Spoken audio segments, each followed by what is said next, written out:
It is Green Bay's oldest cold case, the killing of Lisa Holstead. She was 22 years old when her body was found in August of '86. Authorities say she had been strangled.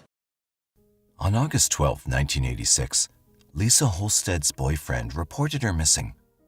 He hadn't seen or heard from her for the last 12 hours after arguing with her the night before. Just an hour after authorities began searching for her, 22-year-old Lisa Holstead was found strangled to death in a marsh in what's today the Ken Euers Nature Park in Green Bay, Wisconsin. For over 3 decades, the mystery of who killed her baffled police. Who could have killed Lisa so brutally and disposed of her body in this manner? What was their motive for killing her? Today, we'll be looking at how the oldest cold case murder investigation in Green Bay was solved after 34 years. But first, if you still haven't subscribed to our channel, please don't forget to like, subscribe, and click the bell icon below. Let's dive right into this mystery without any further ado. Green Bay is a city in Wisconsin.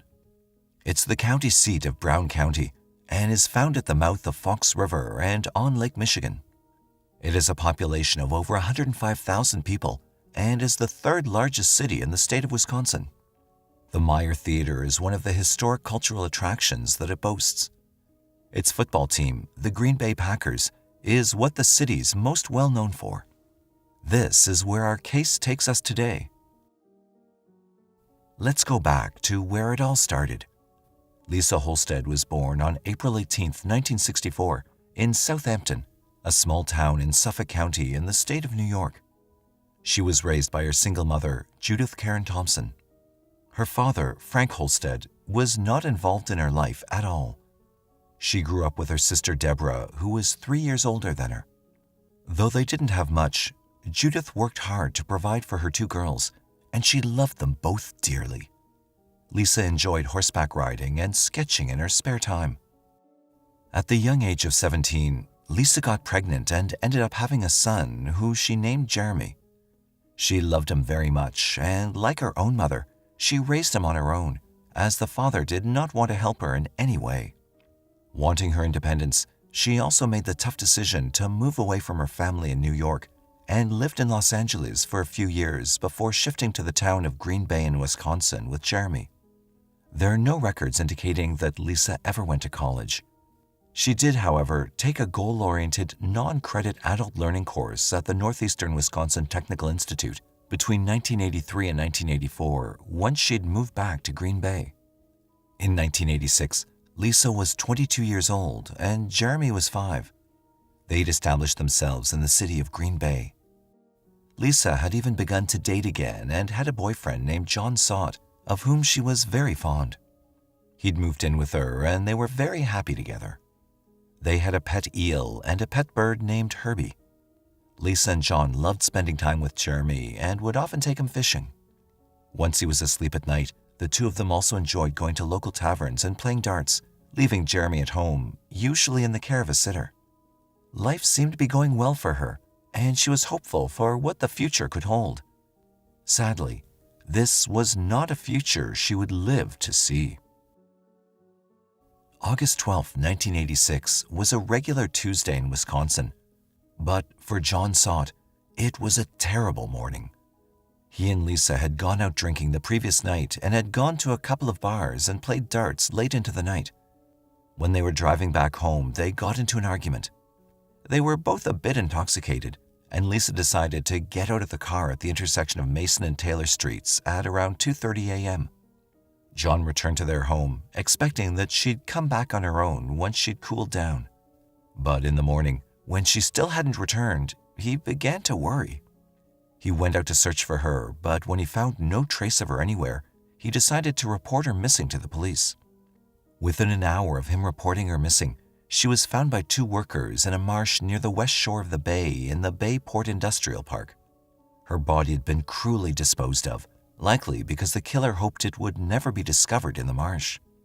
Police were called, and detectives arrived soon after. When the officers from the Green Bay Police Department, GBPD, arrived, they examined the body in the crime scene. Marks on her neck showed that she'd been strangled to death and the case was ruled as a homicide. The body was sent for an autopsy as the police began to conduct interviews with people in the area to try to find out if anyone had any reason to kill Lisa. Her boyfriend and family were informed of her death, and they were devastated at the news. Police took casts of tire tracks and footprints that they found at the crime scene in hopes that it might lead to something. When the results of the autopsy came back, it showed that Lisa's blood alcohol content was 0.25% the night she was killed, more than twice the legal limit at the time. The autopsy also found that she'd been sexually assaulted before she was killed. Police theorized that this was likely the motive behind the murder. They were also able to extract DNA of the person who had assaulted her, but at the time, unless they were able to test it directly against a suspect, that evidence was basically useless. However, the DNA was stored in the hopes that it would be useful later in the investigation. Police looked into possible suspects and interrogated known sexual offenders in the area, but no fresh leads turned up. Eventually, with nothing to follow up on, the case went cold.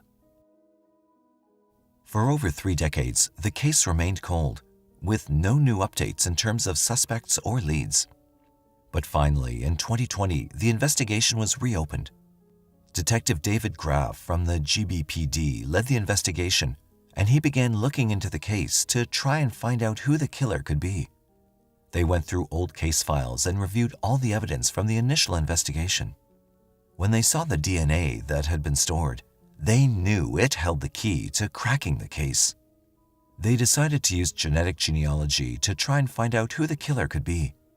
Genetic genealogy creates family history profiles by using DNA test results in combination with traditional genealogical methods.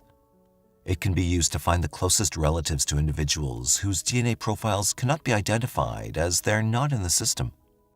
When the DNA was sent for analysis, it came back with a lot of information regarding the man's heritage, which set police on a path to finding a new suspect. They were able to identify some distant relatives of the individual whose DNA had been tested, and they built a number of family trees to help them find the culprit. They found groups of people through databases and websites who might be relatives. They found a group of people who lived in other states, which eventually led them to relatives in Wisconsin, and ultimately to a family member who lived in Green Bay in 1986. This man's name was Lou Griffin, and in 1986, he'd been released from prison a month before the murder and had just moved to Green Bay at the time. He'd been in prison for another case of sexual assault in 1981. During the initial investigation, he'd not been on the police's radar at all, as they did not know he was in Green Bay at the time. Now that they had a suspect, they needed to test his DNA against the profile they had to be sure if he was their man. So police tracked down now 65-year-old Griffin's location and found that he was living in Racine, another town in Wisconsin.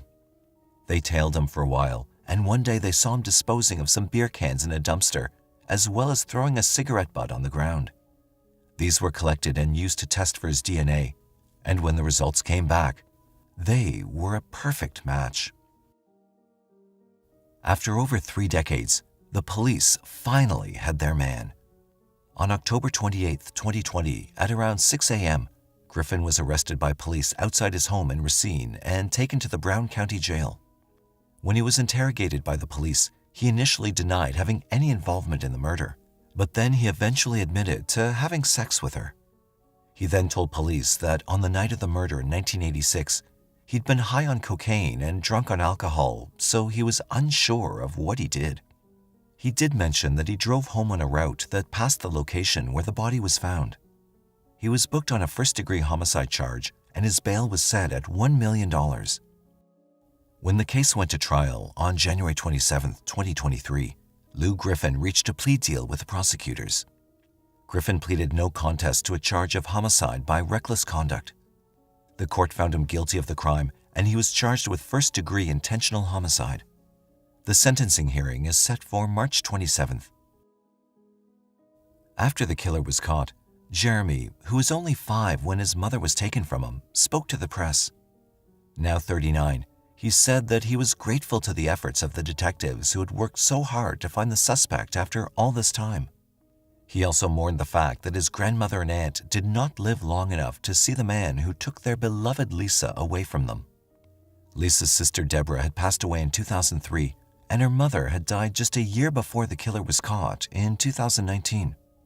I just wanted closure. It's the same thing the whole family has wanted for the last 34 years. I just wish my grandma was alive to be able to see this, Jeremy was quoted saying. Just closure. Same thing the whole family wanted for the last 34 years. No, it's just my grandma's still alive, to be able to see this. We are glad that even though it took so long, Jeremy finally had the closure he needed, and we hope that wherever Lisa is, she's resting peacefully, knowing the man who took her life will now face justice for the atrocity he committed. This case serves as an example of the potential of modern forensic technology to solve cases which were long considered hopeless.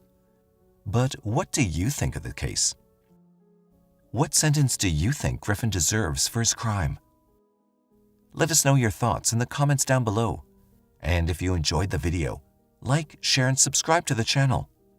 Until next time, stay safe and thanks for watching.